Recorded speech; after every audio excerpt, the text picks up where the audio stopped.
Hello students, मैं Rinku Soni GRV inter college राट से। मैं सबसे पहले आपको ग्रामर के 4 चैप्टर में से सिंपल सेंटेंसेस कैसे बनाए जाते हैं ये बताने जा रहा हूँ।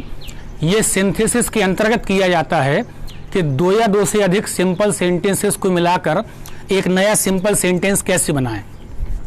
इसके लिए हम 3 अलग अलग नियम सीखते हैं। सबसे पहला है 2 या 2 से अधिक सिंपल सेंटेंसेस को मिलाकर एक नया सिंपल सेंटेंस बनाना।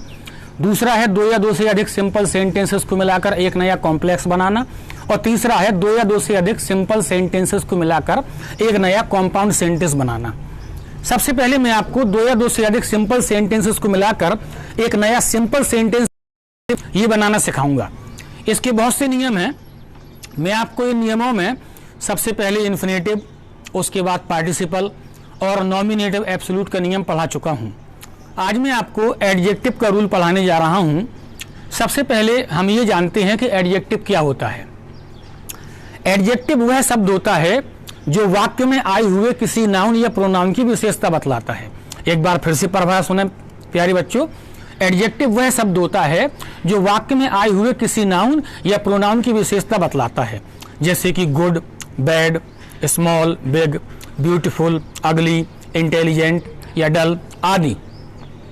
अब एडजेक्टिव के नियम से 2 या 2 से अधिक सिंपल सेंटेंसेस को मिलाकर एक नया सिंपल सेंटेंस कैसे बनाएंगे, इसका हम पहला नियम देखते हैं, यूज ऑफ एडजेक्टिव। सबसे पहले हम ये जानें कि एडजेक्टिव क्या होता है, एडजेक्टिव की परिभाषा क्या होती है। वह शब्द जो नाउन या प्रोनाउन की विशेषता बतलाए उसे हम एडजेक्टिव कहते हैं।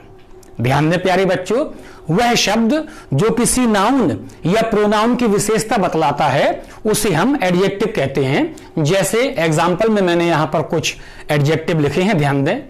लिखा है गुड, गुड माने अच्छा, बैड, बैड मीन्स बुरा, ब्यूटीफुल मीन्स सुंदर, अगली माने बदसूरत, इंटेलिजेंट माने होशियार और डल माने मूर्ख, स्मॉल मीन्स छोटा, बिग माने बड़ा इत्यादि। और भी बहुत से एडजेक्टिव होते हैं। मैं यहां पर सारे एडजेक्टिव नहीं लिख सकता हूं, मैंने समझाने के तौर पर थोड़े से एडजेक्टिव आपके सामने यहां लिख दिए हैं। अब मैं आपको एडजेक्टिव के नियम से किस प्रकार से 2 या 2 से अधिक सिंपल सेंटेंसेस को मिलाकर एक नया सिंपल सेंटेंस बनाते हैं उसका पहला नियम बताता हूं। गौर करें, पहले नियम में लिखा है जब 2 वाक्यों में से किसी एक वाक्य में कोई ऐसा एडजेक्टिव आ जाए जो पहले वाले वाक्य में किसी नाउन की विशेषता बतलाए तो उस एडजेक्टिव को उस नाउन से पहले लिख देते हैं। ध्यान में प्यारे बच्चों, जब 2 वाक्य लिखे हों और 2 वाक्यों में से किसी एक वाक्य में कोई एक ऐसा एडजेक्टिव आ जाए जो पहले वाले वाक्य में आए हुए किसी नाउन की विशेषता बतलाए तो दोनों सेंटेंसेस को एक करते समय, दोनों सिंपल सेंटेंसेस को एक नया सिंपल सेंटेंस बनाते समय वो जो एडजेक्टिव आया है वो जिस नाउन के लिए आया है उसे हम उस नाउन से पहले लिख देंगे और फाइनाइट वर्ब एक का प्रयोग करते हुए वाक्य बना देंगे। जैसे मैंने यहां पर 2 एग्जाम्पल लिखे हैं। एक एग्जाम्पल का वाक्य मैंने बना दिया है और दूसरे एग्जाम्पल का वाक्य मैं आपके सामने बनाऊंगा।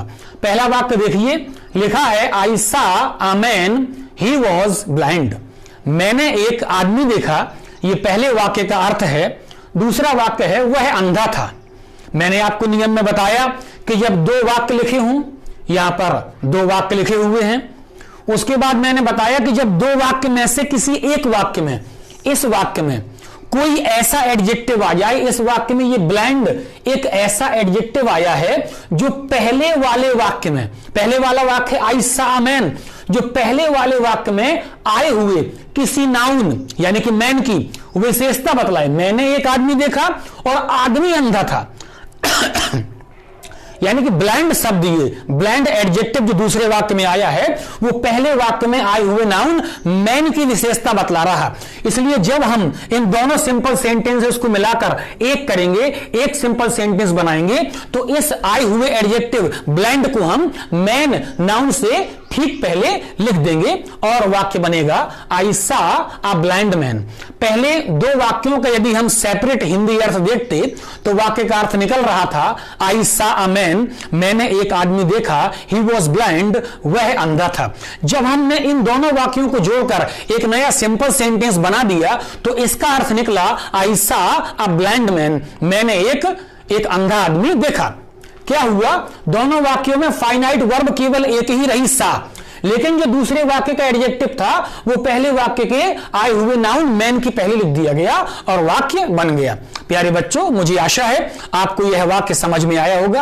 एक और एग्जांपल देखिए, लिखा है a lion killed a horse, एक शेर ने एक घोड़े को मार डाला।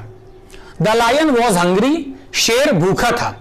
नियम के अनुसार यहां पर भी वही करना है। पहला वाक्य कह रहा कि एक शेर ने एक घोड़े को मार डाला और दूसरे वाक्य में शेर की विशेषता बतलाई जा रही कि शेर भूखा था। दूसरे वाक्य में आया हुआ शब्द हंग्री एक ऐसा एडजेक्टिव है जो पहले वाक्य में आए हुए नाउन लायन की विशेषता बतला रहा है। इसलिए इन दोनों वाक्यों को एक बनाते समय, इन दोनों सिंपल सेंटेंसेस का एक सिंपल सेंटेंस बनाते समय इस आए हुए एडजेक्टिव हंग्री को जिसके लिए यह आया है उसके ठीक पहले लिख देंगे और वाक्य बनेगा a hungry lion killed a horse. यह वाक्य मैं आपके सामने बनाता हूं, देखिए वाक्य बनेगा a hungry lion killed a horse. यदि हम पहले इन दोनों वाक्यों का सेपरेट अर्थ देखते तो अर्थ निकला एक शेर ने एक घोड़े को मार डाला और दूसरे वाक्य का अर्थ था कि शेर भूखा था। लेकिन जब इन दोनों सिंपल सेंटेंसेस को मिलाकर हमने एडजेक्टिव के रूल से एक नया सिंपल सेंटेंस बना दिया तो इसका हिंदी अर्थ निकला a hungry lion killed a horse, एक भूखे शेर ने एक घोड़े को मार डाला। प्यारे बच्चों, आज की वीडियो में इतना ही। वीडियो में आगे के नियम बतलाऊंगा। नमस्कार।